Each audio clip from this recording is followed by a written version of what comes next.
مجھے اپنے بہتر مستقبل کے لیے پیسے کمانے کے لیے باہر جانا تھا۔ میں نے لندن جانے کا پروگرام بنایا۔ بابا نے مجھے ہر ممکن طریقے سے سمجھانے کی کوشش کی کہ بیٹا، ہجرت صرف بڑے مقصد کے لیے کرتے ہیں۔ تم دنیا کمانے کے لیے ہجرت کرنا چاہتے ہو، جس کی قیمت مچھر کے ٹوٹے ہوئے پر کے برابر بھی نہیں۔ پتر، اپنی پہچان چھوڑ کر مت جاؤ۔ پاکستان ہماری پہچان ہے۔ درخت بھی ہمیشہ اپنے پتے تبدیل کرتا ہے، جڑیں نہیں۔ مگر میں نہیں مانا۔ ایئرپورٹ پر مجھے رخصت کرتے ہوئے بابا بولے، بیٹا، اب میں بوڑھا ہو گیا ہوں۔ بڑھاپا جسم کی جلاوطنی کا نام ہے۔ پتر، بڑھاپے کی زندگی اور دیوار پر لکھی لکیروں میں کوئی فرق نہیں ہوتا۔ ان کو مٹانے کے لیے ایک بارش ہی کافی ہوتی ہے۔ پھر ضبط کا مضبوط حصار توڑ کر کچھ آنسو میرے باپ کے آنکھوں سے بہہ نکلے۔ مجھے بولے، بیٹا، پچھتاوا بقایا عمر ضائع کر دیتا ہے، اور پھر آدمی کو خشک سمندر کی لہروں کا شور عمر بھر سونے نہیں دیتا۔ میرا ہاتھ پکڑ کر بولے، سنو تم خواب ہو میرے، سنو تم خواب مت ہونا۔ پھر مجھے گلے لگا کر میری طرف دیکھے بغیر ایئرپورٹ سے باہر نکل گئے، اور پھر یہاں لندن میں دنیا کی دلدل میں گم ہو گیا۔ ایک گوری سے شادی کے بعد مجھے یہاں کی نیشنلٹی بھی مل گئی۔ کئی سال تک بابا سے رابطہ نہ ہو سکا۔ سال پہلے ان کا خط آیا تھا۔ لکھا تھا، بیٹا، اب تم پاکستان آئے بھی تو مجھے دیکھ کر تمہیں مایوسی ہوگی۔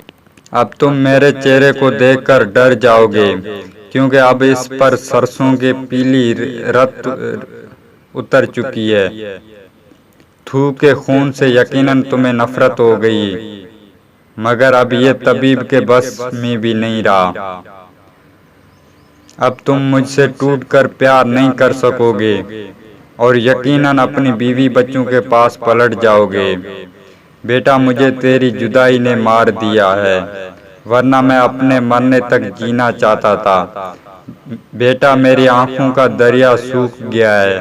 افسوس، میرے پاس اتنا وقت بھی نہیں تھا کہ 2 جملوں کا ہی صحیح خط کا جواب دے دیتا۔ میں ایک دن اپنے گھر میں بیٹھا اپنی بے حساب دولت کا حساب کر رہا تھا۔ میرا ایک پرانا دوست مجھ سے ملنے آ گیا۔ پوچھنے لگا، کب سے پاکستان نہیں گئے؟ میں نے کہا، 11 برس بیت گئے ہیں، وقت ہی نہیں ملا پاکستان جانے کا۔ سوچ رہا ہوں اگلے برس جاؤں گا، بابا سے بھی ملنا ہے۔ اس نے حیرانی سے میری طرف دیکھا، کہنے لگا، تم پاگل ہو کیا؟ تمہیں کچھ بھی معلوم نہیں؟ کیا تم اپنے باپ کے مرنے پر بھی پاکستان نہیں گئے؟ تم کیا کہہ رہے ہو؟ بابا مر گئے ہیں؟ میری چیخ نکل گئی، مگر مجھے کسی نے بتایا کیوں نہیں؟ ان کی وصیت تھی، میرے بیٹے کو اطلاع مت دینا، اسے آنے میں تکلیف ہوگی۔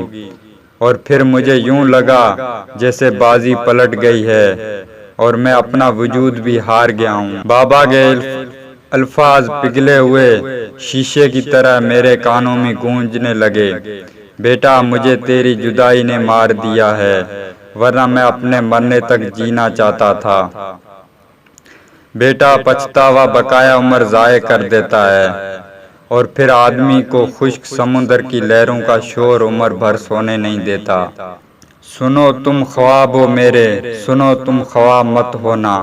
میں نے اپنی نیشنلٹی اور پاسپورٹ اور کچھ ضروری سامان اٹھایا، اور بیوی بچوں کو بتائے بغیر ایئرپورٹ پر پہنچا، اور پہلی فلائٹ سے لاہور پہنچا۔ وہاں سے سیدھا اوان ٹاؤن قبرستان پہنچا۔ میں نے بابا کی قبر کو بہت تلاش کیا، مگر مجھے نہ ملی۔ میں دوڑ کر گورکھن علم دین کے پاس پہنچا، اور میں نے اس سے پوچھا، بابا کی قبر کہاں ہے؟ علم دین نے میرے ساتھ چلا آیا، اور اس نے بھی بہت تلاش کیا، مگر قبر نہ ملی۔ علم دین نے مجھ سے پوچھا، اچھا، قبر کی پہچان کیا ہے؟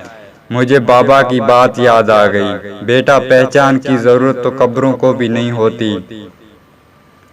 تم ملک کی بات کرتے ہو، میں نے علم دین سے کہا، علم دین، میں آج پہلی بار آیا ہوں، مجھے نہیں معلوم میرے باپ کی قبر کیسی ہے۔ علم دین پھر تلاش میں نکل گیا۔ میں نے وہیں قبرستان میں ایک گڑھا کھودا اور اپنی غیر ملکی شہرت اور اپنا پاسپورٹ اس میں دفن کر دیا اور اس پر مٹی ڈال دی۔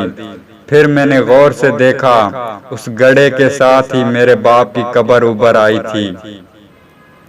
میں نے کتبہ دیکھا، لکھا تھا محمد بخش خان نظامی، تاریخ پیدائش 20 فروری 1928، تاریخ وفات۔ علم دین چکر لگا کر واپس آ گیا تھا۔ میں نے کہا یہ قبر میرے باپ کی ہے، مگر علم دین اس پر تاریخ وفات کیوں نہیں لکھی؟